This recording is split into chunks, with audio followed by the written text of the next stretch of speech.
See, in order to be a miracle worker, you have to prophesy the hope that someone else's life has to offer. But you don't do it as a tactic, you do it as a philosophy.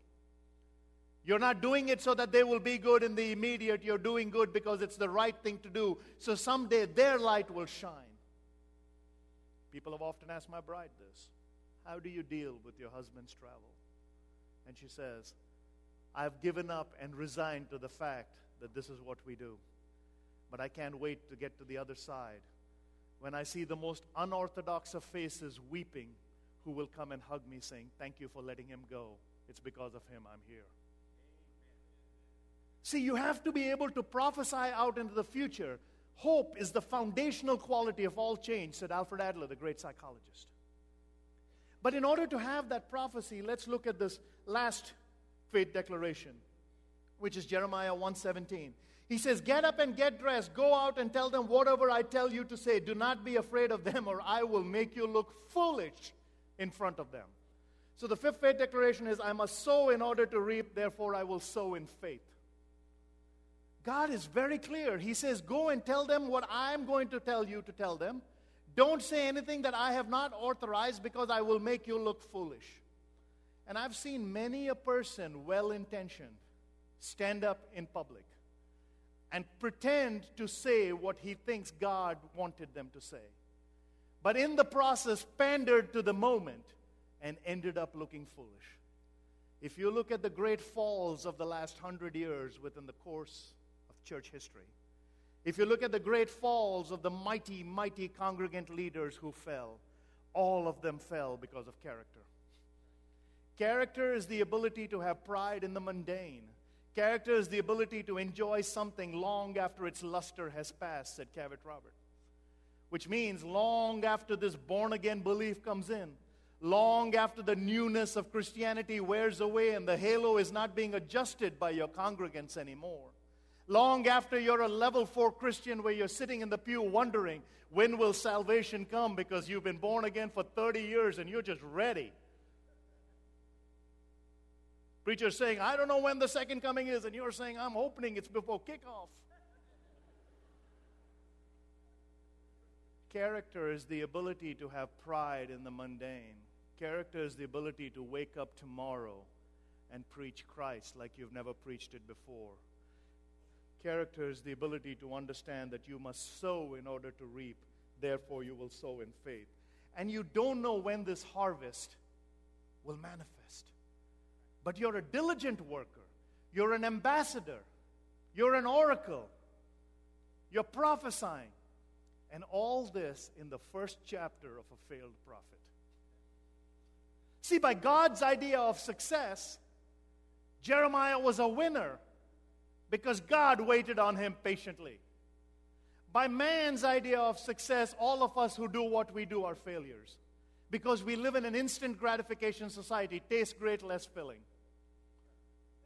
If I don't see results by the end of the day, and if CNN suddenly does not put me on the tube, I'm a failure. Most of the most successful people I know in the history of Christianity are the unheralded greats. And I'm very confident that when we get to the other side, some of the greatest people who will be lauded there are people you've never heard of. These are people who followed the diligence, who sowed with considerable amount. I met a lady who recently passed away at 101 in Denver, Colorado. Her family had been sponsoring a church in India that resulted in a school, and her family started the school in the 20s. When Dolores Plested finally passed away at 101, and I went to see her with my family who had known that family in India who ran the school, she showed me the scrapbook. And I was looking at the scrapbook, and in the scrapbook were my in-laws. And then I looked at all the pictures she hung. There was actually a picture of me and her and my bride, who she had seen as a young child in Denver all those years ago. There was a picture of both of us at our wedding on her counter. And I said, Aunt Del, what is my picture doing here? I've not done anything. She says, then you had done even less. See, I wasn't even a believer when she had my picture up there, but she prayed. She says, one day this boy will do something. And she had these pictures of these people that were impacted by that little school that her grandparents had decided to support almost 100 years ago. See, where do you sow? Don't expect instant results. The gratification will come somewhere down the road where someone will stand and say, you know what? It's because you dared to venture into that prison with that Kairos group when I was incarcerated that restored. I was speaking in Nashville, Tennessee one time in a prison. And when I was speaking in the prison, I was sharing the story about redemption and hope. And an African-American gentleman who had been in prison almost 30 years of his 50-year existence, in and out, 14 different times.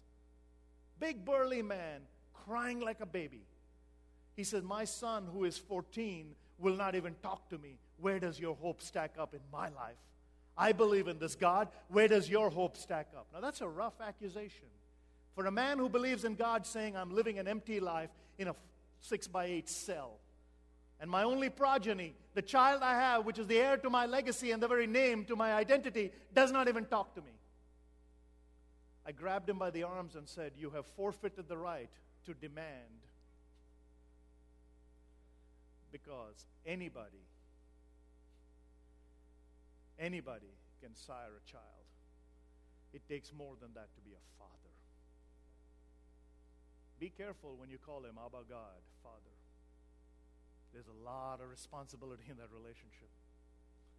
I looked at this man and I said, do this. Every week, I know you get a call. I work with the prison systems quite a bit. I know you get a call every week. Pick up the phone, call that boy, and say two things. I'm sorry, and I love you. 9 times out of 10, he will hang up, and he should. You have disappointed him.